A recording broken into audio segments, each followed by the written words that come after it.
এদের মধ্যে অনেক শিক্ষার্থী আছেন যারা হয়তো জীবনে এখনো কোনো গুনাহই করেন নাই, পাপ করার মতো বয়সই তাদের হয় নাই। আমার মন বলে তাদের কারণে আল্লাহ তাআলা সবাইকেই মাফ করে দেবেন এবং তাদেরকে জান্নাতের উচ্চ মর্যাদা তাদের সবাইকে দান করবেন। রাসূল করিম সাল্লাল্লাহু আলাইহি ওয়াসাল্লাম তার হাদিসে বর্ণনা আছে, তিনি বলেছেন অগ্নিকাণ্ড বা এরকম বড় কোনো দুর্ঘটনায় যারা ইন্তেকাল করেন, মারা যায়, তাদেরকে আল্লাহ তাআলা শাহাদাতের মর্যাদা দান করেন। আমি বিশ্বাস করি আমাদের এই কোমলমতি শিক্ষার্থী, তাদের সাথে শিক্ষিকা, আপনারা জানেন একজন শিক্ষিকা প্রায় 50 জন শিক্ষার্থীকে বাঁচাতে গিয়ে সে নিজে শেষ পর্যন্ত মৃত্যুর কোলে ঢলে পড়েছেন। এটা আমাদের প্রিয় বাংলাদেশ। এটাই হচ্ছে আমাদের দেশের মানবিকতা। এই মানবিক বাংলাদেশী বিনির্মাণের জন্য আমরা সবাই মিলে চেষ্টা করছি। আমরা বিশেষভাবে সেই শিক্ষিকাকে স্মরণ করি। অনেক অভিভাবক আহত আছেন, অনেক উদ্ধারকর্মী আহত আছেন, স্বেচ্ছাসেবীরা আহত আছেন। তাদের সবার জন্য আমরা দোয়া করি। বাংলাদেশ জামাত ইসলামী ইতিমধ্যে অ্যাম্বুলেন্স দিয়ে আমরা সহযোগিতা করার চেষ্টা করেছি। এটা আমাদের দায়িত্ব, এটা আসলে সহযোগিতা বলা যাবে না। এই দুর্ঘটনার মধ্যে তো আমরাও পড়তে পারি। এই দুর্ঘটনা আল্লাহ না করুন আমাদের কারো উপর আসতে পারে। সেই জন্য আমরা যে কবিতাটা বলে থাকি, আসলে এটা কবিতাটা ইসলামের থিওরি। প্রত্যেকে আমরা পরের তরে, আমরা নিজের জন্য না, আমরা পরের জন্য। যদি আমি পরের জন্য করি তাহলে আল্লাহ আমাদের জন্য করবেন।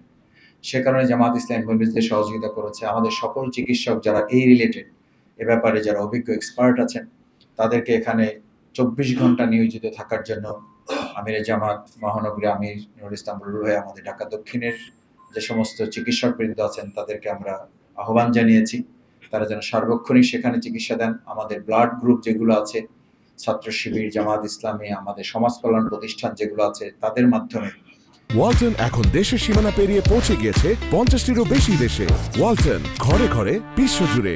যত রক্ত দরকার আমরা তাদের রক্ত দেওয়ার জন্য কালকে থেকেই যেখানে যা প্রয়োজন হয়েছে, এবং ডাক্তাররা বলেছেন 24 ঘন্টা পার হওয়ার পর মূলত এটা আরো বেশি কার্যকর হবে। সেটার জন্য আমাদের হেল্পলাইনগুলো চালু করে দেওয়া আছে। আলহামদুলিল্লাহ আমাদের পরিবারগুলো আমাদের সাথে কানেক্টেড আছে, আমরা তাদের সাথে কানেক্টেড থেকে তাদেরকে সব ধরনের সহযোগিতার আশ্বাস এবং সহানুভূতি তাদের পাশে দাঁড়িয়ে। কারণ একটা কথা আমরা সবসময় বলি যে দুঃখ দুর্দশা এটা যদি ভাগাভাগি হয় তাহলে এটা কমে যায়, আর আনন্দটা যদি ভাগাভাগি হয় তাহলে সেটা বেড়ে যায়। আসলে পরস্পরের কাছে যাওয়াটা, ঈদের সময় আমরা পরস্পরের কাছে যাই কেন? একটু ঘুমের ব্যাঘাত ঘটে, এই ব্যাঘাত ঘটার পর আমরা কেন যাই, বা উনি কেন রিসিভ করে আনন্দটাকে বড় করার জন্য। দুঃখ দুর্দশার মধ্যে একজন মানুষ মারা যায়, ওখানে ভিড় ঠেলে আমরা অনেকে যাই, আমাদের কাছে আসে, আমরা যাই, জানি কষ্ট হয়, ওনাদেরও কষ্ট হয়, তারপরও আমরা যাই। এই কারণে যে এই কষ্টটার মধ্যেও এক ধরনের দুঃখটা কমানোর একটা নিয়ম বা কমানোর একটা সিস্টেমের মধ্যে আল্লাহ তাআলা দান করে দিয়েছেন। সেই জন্য আমরা আল্লাহ তাআলার কাছে বিশেষভাবে দোয়া করব। আমাদের মহানগরীর সম্মানিত আমির মূলত কথা বলবেন। আমরা আজকে বক্তব্যের জন্য প্রোগ্রাম নয়, আমরা আল্লাহর কাছে মূলত সাহায্য চাইব। আল্লাহ যেন আজকে যে ছেলে মেয়েগুলো, আমাদের শিক্ষার্থীগুলোর গতকাল হোমওয়ার্ক করার কথা ছিল, আজকে যাদের ব্যাগ কাঁধে নিয়ে স্কুলগুলোতে তাদের কলকাকুলিতে মুখরিত হওয়ার কথা ছিল, সেই সন্তানগুলো পরিবারের কথা ভাবলে আমাদের আজকে বক্তব্য দেওয়ার কিছু নাই। আমি মাঝে মধ্যে কালকে রাতে ওখান থেকে ফিরে এসে আমার বাচ্চাগুলোর সাথে যখন আমি বসেছি টেবিলে, আমি ওদের চেহারার দিকে তাকিয়ে আমি নিজেও আবেগ আপ্লুত হয়েছি। আমার পরিবারে যারা ছিলেন তারাও চোখের পানি ফেলেছেন যে আমাদের মতোই বাচ্চা নিয়ে তো ওদেরও আজকে রাতে ব্যস্ত থাকার কথা।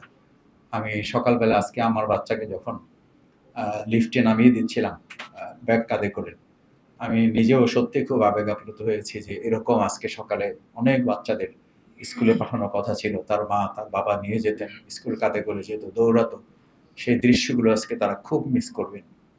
আমরা আল্লাহর কাছে সাহায্য চাই, আল্লাহ যেন এই পরিবারগুলোকে ধৈর্য ধারণ করার তৌফিক দান করেন, এবং যে সন্তানগুলো তারা হারিয়েছেন পরকালে নিশ্চয়ই তাদেরকে উত্তম যাজা দিবেন। তাদের সাথে এই পরিবারগুলোকেও যেন আল্লাহ তাআলা কাল কিয়ামতের দিন জান্নাতের জন্য কবুল করেন, এবং উত্তম সফরে জামিল যেটাকে আল্লাহ তাআলা কোরআনে নাম দিয়েছেন, সেটা শক্তি আল্লাহ যেন তাদের দান করেন। আল্লাহ নিয়ম অনুযায়ী লা ইউকাল্লিফুল্লাহু নাফসান ইল্লা উসাহা, এমন কষ্ট আল্লাহ তার বান্দা বান্দীদেরকে দেন না যা সে ধারণ করতে পারে না। আল্লাহ যেন তাদের সেই শক্তি দান করেন।